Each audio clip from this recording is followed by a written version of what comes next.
Have you ever heard of a monster Miata?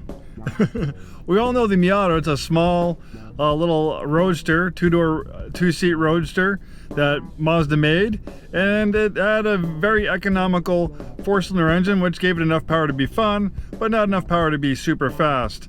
So a lot of people would create what they call a monster Miata by squishing a rather large Chevy LS V8, often very similar to what they put in the Corvette, and wedged it into that little Miata platform. Well, back in 2005, Mercedes-Benz made their own version of the Monster Miata with the SLK55. Hi, this is Joe from Scarff Ford, and today we're talking about this 2005 Mercedes-Benz SLK55 AMG. Let's dive in. So the SLK is not that much bigger than the Miata. It's a small two-seat sports car. This one features a retractable hardtop. A little bit fancier, obviously, being a Mercedes and a Miata, but the AMG version has a hand-built 5.5 liter V8 pumping out 355 horsepower and 374 pound-feet of torque, enough to rocket the 0 to 60 in a little over 4 seconds, quarter mile, a ton under 13 seconds. Top speed, governor limited. It could go faster, but they limit it to 155 miles an hour. So yes, it's like their own version of a Monster Miata, and so sweet a V8 it is. The newer Mercedes-Benz V8s have like forced induction, supercharging, or turbocharging, mixed in with a hybrid system to maximize performance. But this is a big old naturally aspirated V8, very simple.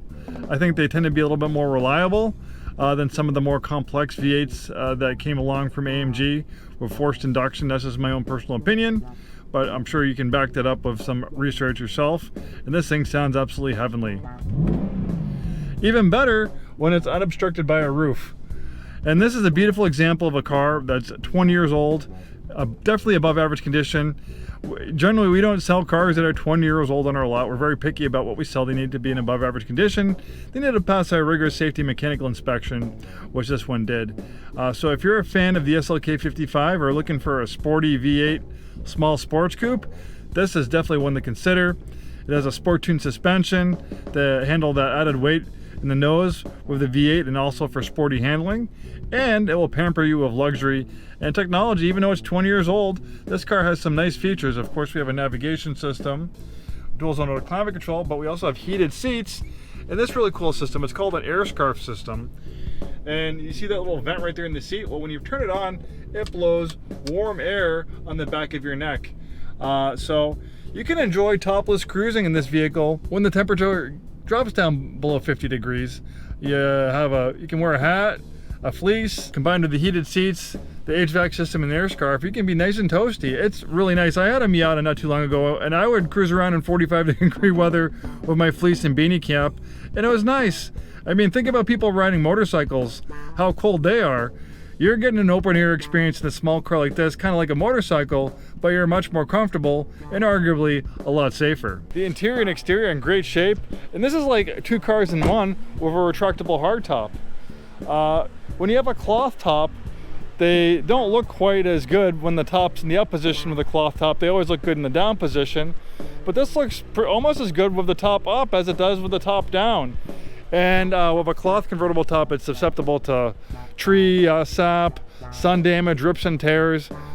Obviously, this is a lot more durable, and it's a lot quieter on the inside.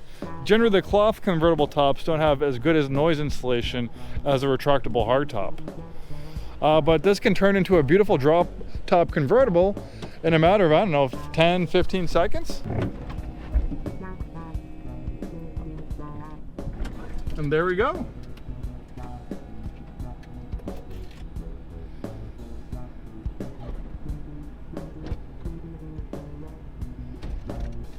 It has transformed into a beautiful drop-top convertible. It's like 80 degrees out. What a wonderful day to enjoy a vehicle like this. I'd love to take this around Mount Rainier National Park or down the Oregon coast. Beautiful curvy roads. Hear that V8 engine rev? Man, that's a nice sounding engine. Also, with the AMG treatment, you get a more aggressive wheel and tire package, larger brakes. This has cross-rolled and slotted rotors. The AMG version also gets a little bit more aggressive front fascia. Nice looking car. This thing is very stylish. It does not look dated at all. It doesn't look like a 20-year-old car. Most people who aren't trained in Mercedes, they won't assume you're driving in a 20-year-old Mercedes. They're like, hey, look at that person driving in that beautiful Mercedes convertible. There's that amazing 5.5 liter naturally aspirated V8, 355 horsepower, 370, I think it's around 375 pound-feet of torque. It's a lot of power for a little car. This thing's very close to the size of a Miata with a 355 horsepower V8. So much fun, so cool. Love the rear end styling of the AMG quad tip exhaust. Sounds really nice.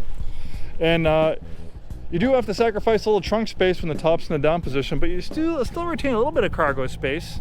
And I guess for a grand finale, I'll rev that amazing little V8 engine for you to hear, so you can hear how wonderful it sounds.